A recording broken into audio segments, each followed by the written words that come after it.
Hey, Float Magic fans, Shawnee coming to you from the IR Sauna here with Ishmael Anguiano. He's been here with us before, talking about his journey in recovery and running.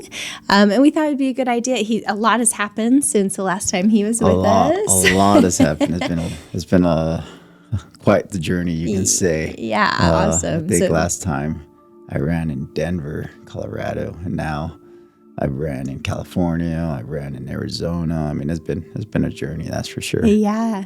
Yeah. It's been fun to follow you on Instagram because we see you popping up all over the places in these different races. Yeah, that's new to me too. I try to put down as much as I can with like my training and then my runs and everything that goes through. Like it's hard to kind of picture like getting the perfect run, you can say.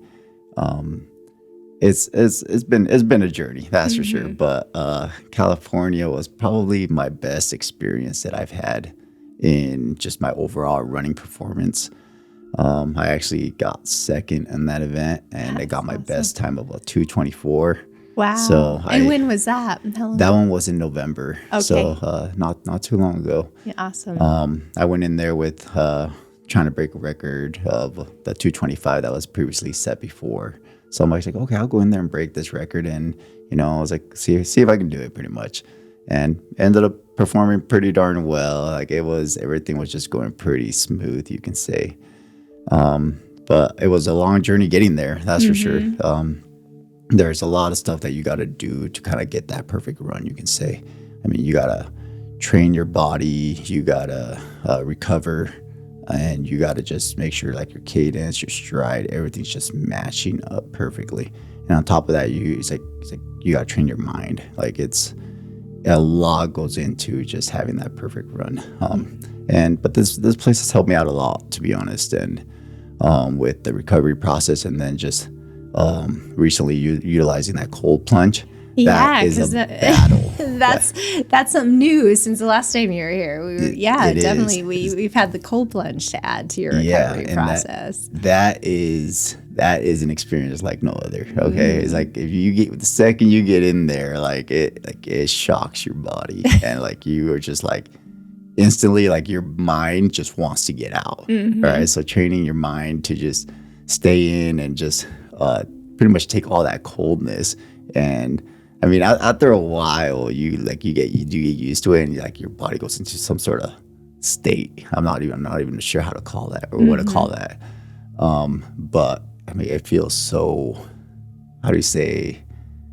I want to say like kind of like heaven, to be honest. Like you don't even think about the coldness anymore. Like and you get like this little aura feel like once like you get out and everything. So, but that has been an amazing experience, just implementing that into my training and definitely strengthening the mind, because when you're running 26.2 miles and you hit that wall at mile 20, like you want to stop. Like your mind is physically telling you no more. Like, why are we still doing this? Right. Your body's exhausted. Yeah. Why are you continuing to put us through this? Exactly. Yeah. So by strengthening the mind, just to be able to endure things that we aren't really used to on a day-to-day process, like it really helps you out.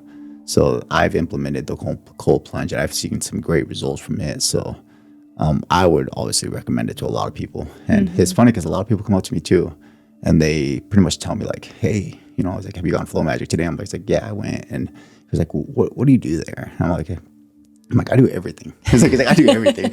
And he was like, well, what's everything? He's like, well, they got Saw Cave, and that's brand new here too. Right. Yeah, they got saunas, they got the cold plunge, they got floats, they got the Nova Thor. Like I utilize it all. You do. Yeah, and they pretty much tell me, he's like, okay, he's like, well, what do you think is the best? I'm like, there isn't one best thing. Like, he's like, you gotta realize I'm training for a marathon. It's like, and every little bit helps. It's like, how do I say? So you got the Saw Cave, it's like, it's good for my breathing. And you got the cold plunge, like I said, it's for your mind, but it also like it helps you recover, get back on your feet faster. You got the Nova Thor, which just circulates everything for you, and the sauna, which is heat. It's like I use it all to strengthen my training and just pretty much get better. He was like, so you want to recommend a specific one to you? It's like I would recommend you using them all. It's like if you're truly trying to get better, like it's like you got to use them all. That's awesome. And they pretty much go and like, he's like, all right, well, I'll try it out. I'm like, all right. It's like, but I'm telling you right now, it's like you can't just give it a one shot. It's like you're not just gonna go into a sauna and be like, okay, I'm gonna go use it. Okay, I'm gonna run faster the next day. I'm like, no, it's like that's you got to know how to use these benefits too. Absolutely. Like, it's like you got to realize if you just go out and you just ran, or you just were in the sauna, right? Let's say you were in there for 30 minutes or an hour, and now after you're done you want to go for a run, it goes like you just realize you were just you just rose your heartbeat for so long. It's like you ain't gonna have the best run, right? Okay, so it's like, well, and it's comparable to working out, being in a sauna with what you put your body through. Exactly. So it's great on the recovery side of it, like doing it after, but to do it prior.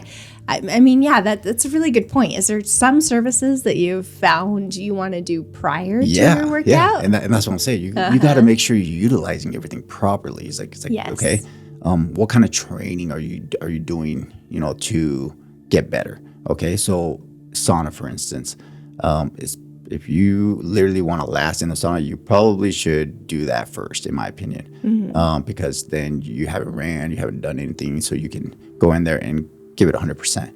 But if you're looking for a better run, you probably should run before you hit the sauna. It's like, because it's going to be a lot harder for you to stay in there if you've already ran. Right. So it's like, if you want that maximum recovery, then you probably should do your run first, or do your workout, whatever it is, and then go do the sauna, because then you're rejuvenated for your day. You can relax and you can go to sleep, and now with sleep and your sauna, you're getting a pretty good recovery out of that. Yeah. So you got to know how to use these benefits right. It's like what is your body telling you that you need? So that's the way I look at it when I come in here. It's like, it's not really like, yes, I have my favorites of what I like to do, but also what does my body need? It's like, have I been more sick recently? Okay.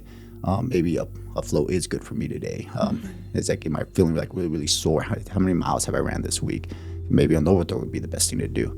I've noticed my respiratory, like when I've been running, I'm not breathing very well because of the wind. Maybe incorporating a salt cave is probably better for me this weekend. So you got to really know what you're coming in here for if you're training in that aspect. But then a lot of people also tell me, it's like okay, well, is that why you do this? And I was like, no, it's also, how do I say, I do a lot for Flow Magic. You can say, like, I don't just come in here for the training. All right. It's like, and a lot of people tell me, like, it's not just for athletics, or athletes or whatnot. It's like a lot of people have kids, it's like, and a lot of people have bills, all this incorporates stress. Yeah. Okay. So this is just a good place to come in, relax, gather your thoughts. And that's what I do when I come in here. I literally relax and just don't think about the world. Okay. It's like, I don't want to think about my 12-hour shift that I'm about to work. All right. It's like, I just think about just being relaxed, recovering, feeling good mentally. It's like, because that's what, this place brings more to me than just training. So it's like, even if I were to stop at one point and just not run, I would still be coming here because of the benefits it provides for me, my health, and just overall in general. Like, this place is amazing. That just makes my heart sing, because that's exactly what we hope to create for people here, is the space where they feel like they can escape whatever stresses are taxing them out there. Everybody has some sort of... There's space here to leave that all behind. And to your point, the recovery aspect of this place is phenomenal. Gravy for me. So that's for sure. But the mental aspect and that stress reduction is a big piece too, and a big draw for a lot of our clients. And it really does a lot. So when I first tried the flow pod, I'm like, it's like, okay, so well, it's kind of like, it's like I'm in a flow pod, but I could just use the plunge, get the same benefit as water, as I'm thinking. I'm like, it's like, and I get the mental health in this case where I'm trying to get out of the water. I'm like, let's just try the flow pod and see how it benefits me. Turns out I was totally wrong. They're not the same. They're not the same. No, they're not. I was like, wait, what? It's like, I felt so much more relaxed just in there.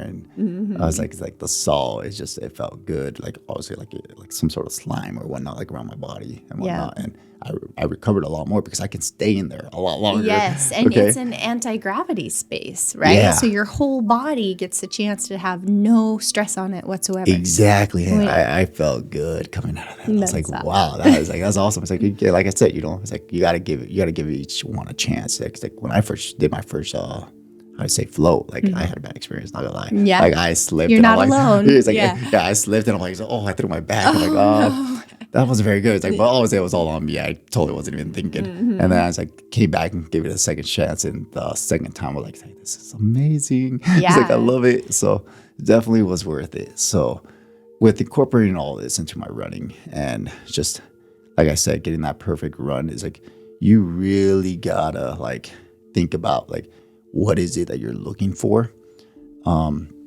So when I'm running 26.2 miles, I got to prepare. And I don't just prepare that, that the day before, it's like I literally take like weeks, I don't want to say weeks, I'm saying like at least a week off of running before I actually do my actual run. Like when I did Big Bear, I literally went like 4 or 5 days without running. And for me, that is like, I was a lot. Like, I was like, a little torturous not to be running. It was something. I was like, he's like, okay. He's like, I'm gonna trust the process, you can say. And he's like, I'm not gonna run. He's like, even though I want to so bad. He's like, just to give my body that rest. He goes, I know I came to Flow Magic. I did my recovery. He's like, I've done the training. I just gotta trust the process and just pretty much not do anything so my body is at maximum 100%. And I ate my carbs. Like I said, I did recovery. I did everything. So I'm hoping to have the best run. The day before, we do what we call a taper run, which is like you kind of run, but you don't run at maximum speed to see how you're going to perform the next day. And at that point, all your body wants to do is just go. Like let me go. It was to the point where it was literally telling me, it's like, it's time to just run. Like, it's like normally, like, it's like I run so much that I'm like, oh, do I really have to run today? It's like, but no, this time my body was telling me, yeah, okay, it's time. Let's do this. And so I'm like, I hit the treadmill that day because I wasn't going to run in California. It was just dark. And I'm like, yeah, probably not the best idea. I've seen enough scary movies to know that. So I was like, so I hit the treadmill and I was like, okay, let's put it on my goal pace to see if I can hit these targets. And I started running and it felt good. It's just like, I felt relaxed and my body just kept telling me, go faster. I'm like, whoa, I'm like, I feel like I can just physically go faster. And I'm like, okay. So I did a couple miles worth, and I'm like, I stopped. I'm like, okay, I don't want to overdo it. He goes, but I hit my targets. I'm like, he's like, whoa. Like I was mind blown because I was like, I've never gone that fast before. Never. Really? Like, yeah, I've never gone that fast before. So when it was time for the actual run itself, I knew that, you got all these conditions and everything that's obviously leads up to that perfect run. And I started running the first, like I want to say 7 miles. And the first 7 miles, it was windy, but it was also like icy. So it was not very perfect. Like you can't run at max because I almost slipped like 3 times. Yeah. All right. So I was like, probably You're not. unsure. Yeah. Yes. Probably not the best time to push it. Yeah. Because so it's like, so I kept it conservative. And by mile 13, I was like, my watch gave me a notification. It gives me a notification every run saying where I'm at the 13 miles. And I looked at my watch. I'm like, I'm not going to make my time. I wasn't going to make it with what I was running at. I wasn't going to make it. But at mile 13, everything cleared up. Everything went just like the wind wasn't as strong. The roads were perfect. Like it's like we went from the mountains and now we're no longer up there. Roads were good. It wasn't icy anymore. I'm like, I can make up that time. He's like, I can't. I told people I was going to do this. I'm going to do it. He's like, so I let my body go. I'm like, it's all you now. It's like, you wanted to run? Go for it. Here you go. Yeah. Wow. So I let it go and everything just fell into the right spots. I saw my miles just getting faster and faster and faster. And I'm always like, wow, I just ran 13 miles and I'm going even faster. Wow. Like, it's like my body's not tired. And at like mile 18, 19 is normally when I hit this wall. My body did not hit this wall. Like it just wanted to keep going. Really? It wanted to just go. That's awesome. And I'm like, it's like, oh, and that's what I thought about it. Like at that time, it's like maybe the cold plunge was working. Like it's like my mentality says we've been here before. We've done this. We've done hard It's things. like, yeah, it's like we can push this. Yeah. And then about mile, I think it was like 23, we started seeing these hills. And I was like, oh, that's fine. I'm always like, it's like I'm tired, but it's like I've done worse. I got into the point where I run and I see things and obstacles and I'm like, I've gone through worse. I can do it. It's like I incorporated stairs into my training. So I'm like, that's not harder than stairs. I'm gonna run up that hill. And it's like just being here in general is like strengthening that mindset is just a lot. It's like you'd be surprised how much your mind is very important when it comes to running, because your mind is physically telling you no more. You know, it's like your kneecaps have taken poundings after poundings after poundings of just all that running. Yeah, all that running, whether it's an uphill, whether it's a downhill, that's a long time. I mean, I think I take over 30,000, 40,000 steps when I run a marathon. So I was like, oh, that's a lot of eating that they take. And this place has just done justice to being able to just go up and run again the next day and whatnot. So it's like just me training in general here and training outside, just incorporating them both. You're going to get the maximum benefit of just just overall performance. Yeah. Optimizing everything that your body can do and everything it's capable of, right? I mean, and not being sick as often too. That helps. Has that been the case? Yeah. You just avoided being sick. Recently, you got like all these people getting sick and whatnot, and I'm like you gotta realize like your body's gonna tell you when you can't do something. You know, it's like I had when my experience, the perfect run when I was in California, when everything fell into place perfectly. But I'm human like any other person, and I've had bad runs. You know, I've had runs where I came out of a sickness and I'm like, I was totally not ready for this run. Like it happens, you know. It's like you know, it's like I went to Arizona and it did, but I mean, you just got to take the time to just enjoy the moment. And, you know, it's like sometimes you just want to go out there and just run. And I mean, that's my case, you know, and sometimes they fall into place, sometimes it doesn't. And you got to do everything in your power pretty much to prepare the body. And which is what I'm hoping to do with Boston, is pretty much be mindset ready and have my body ready. Because those are the one things I can control that is within reach. You know, it's like I can train as much as I want. I can run hundreds of miles. You know, it's like I can run and train at the biggest hills I can possibly find. Or, you know, you can do a lot, but when it comes down to it, if your body doesn't want to do it, and if it comes down to it, you get sick. It doesn't matter what you did in the last 3-4 months. You're not gonna have a good. I mean, you're going to give it everything you got, but it's not going to be the perfect run. So that brings me, I mean, how are you fueling your body through this process? And I know you're recovering with us and you're giving your body rest. You got to give your body rest. And obviously I load up on carbs. Like I'm a pasta person. Like you burn them. Yeah. You need left them. and right. It's ridiculous. And then you got to make sure you're taking your vitamins. I use Infuse Health as well. Awesome. And they help me in the vitamin aspect part of that. But I mean, in general, I don't even look at food as food anymore. Like I look at it as fuel.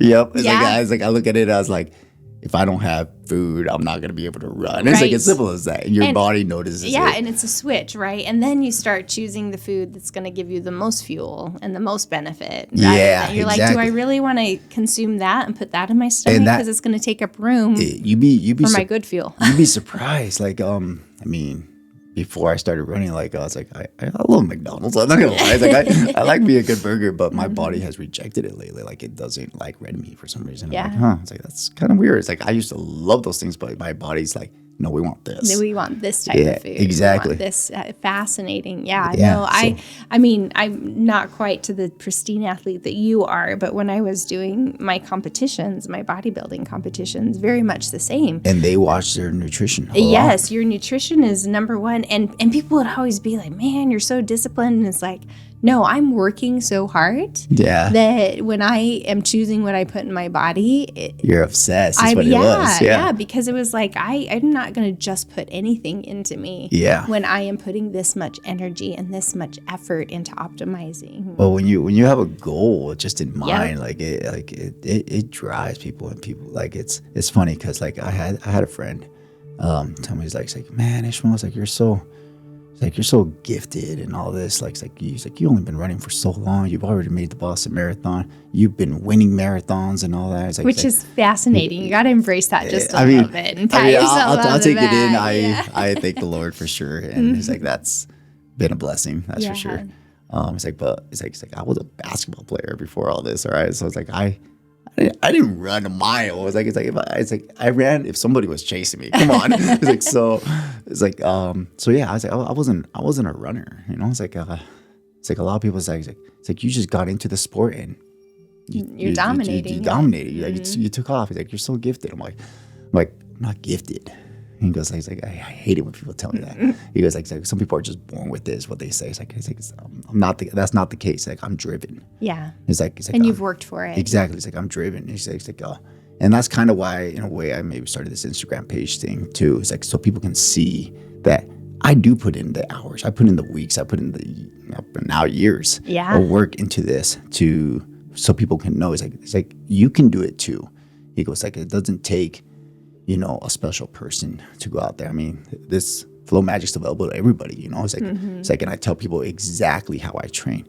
You want to tell, it's like, you want to find out how many miles I ran the day before? All you got to do is ask me. I'll tell you how many miles I ran. There's no secret. I was like, there is no secret. It's like, because overall in general, you still got to put in the work. Yep. You still got to put in the hours to beat me. Yes. It's like, and when it's all said and done, we will find out race day who had the better run or, who was more healthy that day. It's like, you're not training to beat someone else. I don't look at it that way. I'm training to beat my best time. Right. He goes, I'm training to be better today than I was yesterday. Yeah. He's like, and if it happens that I win, then it happens. But, don't get me wrong. There's a lot of fast runners out there. And would I like to be on the top? Yeah. And am I going to go for it? Yes. I'm not going to lie to you if they ask, like, it's like, where are you planning on seeing yourself? Like, I want to be a pro. It's like, and that's the way I see it. It's like, if I'm going to play this sport, I'm going to do it to the best of my ability. Yeah. And so I'm going to go for it. He goes, but I'm not going to hide anything from you guys. Like, if you guys want to know what I'm doing, I'm going to tell you. He's like, because I want you to be better too. He goes, and that's the way I look at it. He's like, I tell my brother everything that I do. Mm-hmm. He goes, like, I do this, I do stairs, I do, just running miles and miles and miles a day. I try to minimize as much as off days as I can as possible. And then I come here to flow, I recover, to try to get up and run the next day, because your body's going to tell you if you can't run too. It's like, if you can't get up and go the next day, you're not going to be able to. So I tell my brother everything that I do. He's like, because overall he's going to get better. It's going to drive me to get better. Right. You're just going to rise each other on that whole process. Exactly. I'm fine with you getting better because I'm only going to see it as, okay, like a drive. He's like, okay, he's getting better. How's he getting better? What's he doing different now to get better? He's like, you can take little tweaks out of everything. And it's like, okay, maybe I need to go more miles or something like that. It's like, maybe I need to recover a little bit more. Maybe I'm more sore. And that's why I'm not performing very well, so. Well, and like you said earlier, that listening to your body. Exactly. And when you're in that flow process of really optimizing, it's that listening to what it is you need. That creates the strides, right? That creates that cadence. All turnaround time, everything. Everything. It all comes down to it. Like, it's absolutely your body. You need to wrap up. Yeah. Okay. Your body can endure a lot, but this place for me has helped me out a lot to just be able to train the next day and be able to prepare my body for everyday challenges that it has. So that's fantastic. I truly appreciate you guys even coming here and just opening up this business, because it's changed my life. So thank you. Yeah. Oh, we are so happy to be here. It's been so encouraging to watch your journey and to see how we're affecting and being a part of it. Like, it's a champion for us. We're like, woohoo, look at Ashley. Yeah. Every time you win, we're excited to see it. And every time you get your personal best, and it's awesome. And pulling in that community aspect too of why we're here is fun. We hope to do some events for you and your brother in the future, just to create awareness and to maybe have some opportunity to help you on your path to Boston. I wouldn't be where I'm at without you guys. So that's for sure. Well, you guys has helped me out in many more ways than you can ever imagine. So awesome. Thank you. Well, thank you, Ish. Thanks for coming and sharing again with us today. We anytime, really enjoy having you. All right, friends. So let's watch Ish's journey. Go ahead and follow him on Instagram. What is your handle on Instagram? Is I it have Runner? it at Runner 3814, which is the first bib number I've ever ran Oh, with. that's what the awesome. number is for. That's what 3814 Yep. is. Okay, It's so just a random number that I had on my leg when I ran my Hey. first half marathon. So I was like, might as well do it. Yeah, that's fantastic. So go ahead and follow him. You'll get to follow his journey. We're going to probably do another podcast with him and his brother just Awesome. to keep you guys updated on what the progress is. So Boston. yeah, The big one. The big one. The big one. So exciting. I'm excited too. Kind of want to have our own section. There you go. That's the way to do it. Flow magic all the way. Magic all the way, Yeah, right? I agree. I agree So 100%. awesome. Well, thanks so much Thank Ish, you. for being here. Appreciate it. And thanks for tuning in.